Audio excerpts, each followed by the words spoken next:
ओम श्री गुरुवे नमः। अहंकार और असावधानी पर नियंत्रण रहे। हमें प्रत्येक पग पर सफलता ही मिले यह कोई आवश्यक बात नहीं। असफलता में जो आघात लगता है उससे अधिक सावधानी बरतने और अधिक तत्परतापूर्वक श्रम करने की प्रेरणा मिलती है। भूल सुधारने का मौका भी इन्हीं घटकों से मिलता है। अन्यथा लगातार सफलता के मद में उन्मत्त मनुष्य को बादल या मकड़ी का जाला कहलाने में देर नहीं लगती। लक्ष्य को सोच विचार कर नियत करना चाहिए और फिर उस पर दृढ़तापूर्वक चलना चाहिए। मनुष्य का धर्म कर्तव्य मर्म करते रहना चाहिए। इसे न करने पर वह कर्तव्यघात के पास का भागी बनता है। इसीलिए हर व्यक्ति को बिना एक क्षण भी गंवाए अपने जीवन उद्देश्य की प्राप्ति के लिए निर्धारित कर्तव्य पथ पर चलते रहना चाहिए। यह मान्यता सर्वथा सत्य है कि सत्य कर्म का सत्परिणाम ही मिलता है। साथ ही यह मानकर चलना चाहिए कि हमारा हर कदम सफलता की ओर प्रगति के लिए नहीं होता। जितने ही कारण इस संसार में ऐसे मौजूद रहते हैं जो प्रगति को रोकते हैं, और जितनी हम जल्दी चाहते हैं उतनी जल्दी सफलता प्राप्त नहीं कर पाते।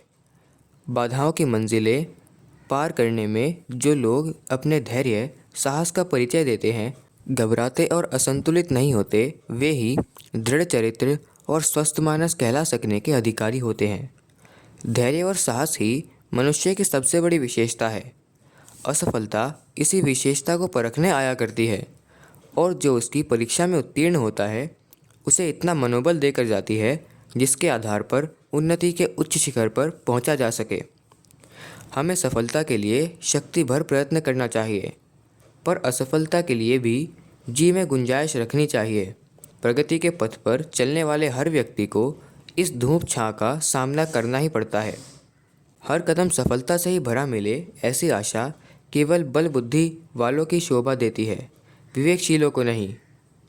केवल सफलता की आशा करना और उसके न मिलने पर सिर घुनना अथवा निराश हो जाना ओछे, उथले और बचकाने स्वभाव का चिन्ह है। जिंदगी जीने की विद्या का एक महत्वपूर्ण पाठ यह है कि हम न छोटी मोटी सफलताओं से हर्षोन्मत्त हों और न असफलताओं को देखकर हिम्मत हारें। दिनों रात की भांति असफलताओं का चक्र भी चलते रहने वाला है।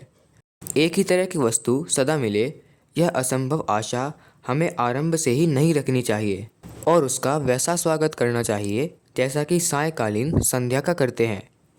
प्रातःकाल की उषा भी उतनी सुंदर होती है जितने सायंकाल की संध्या।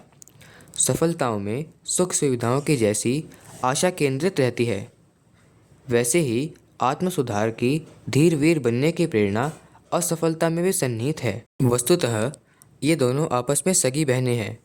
कुशल क्षेम पूछने और परस्पर मिलने अक्सर आया करती हैं। इनके प्रेम मिलाप में हम बाधक क्यों बने? अपनी कर्तव्य परायणता का आधिपत्य प्रस्तुत करते हुए इन दोनों का ही उचित स्वागत क्यों न किया करें? सफलता के सूत्र साधन जाने और अपनाएं, किंतु असफलताओं के स्वागत को भी तत्पर रहें। पुस्तक सफलता के 7 सूत्र साधन, पृष्ठ 17 व 18। धन्यवाद। ओम शांति।